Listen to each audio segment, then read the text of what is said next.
Patay ang isang babae matapos barilin sa Balagtas, Bulacan. Sa kuha ng CCTV, makikita ang paglabas ng rider na yan mula sa isa sa mga eskinita ng Barangay Wawa nitong Lunes. Kasunod niyang lumabas ang isa pang lalaki na naka-asul na pantaas at puting sombrero. Ayon sa pulisya, ang rider na si alias Teteng ang nagsilbing lookout habang ang lalaking naka-asul na si alias Jadi ang gunman. Hindi na nakita ang aktwal na krimen at binaril po sa ulo ang 28 anyos na biktima. Ayon sa mga otoridad, may kinalaman sa ilegal na droga ang motibo sa pamamaril. Itinanggi naman ng pamilya ng biktima na sangkot siya sa ilegal na droga.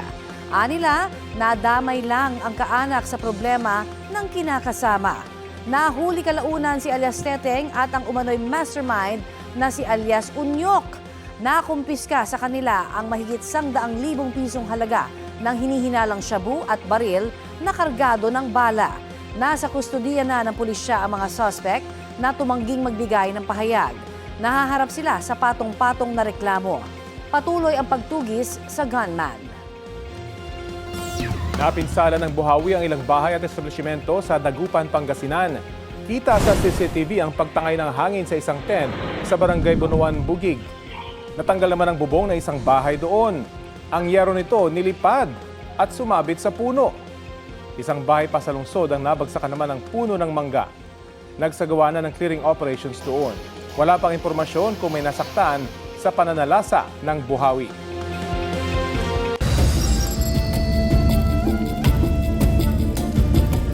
Tatlo ang patay kabilang ang isang batang lalaki sa aksidente sa barangay Panadtalan sa Maramag, Bukidnon.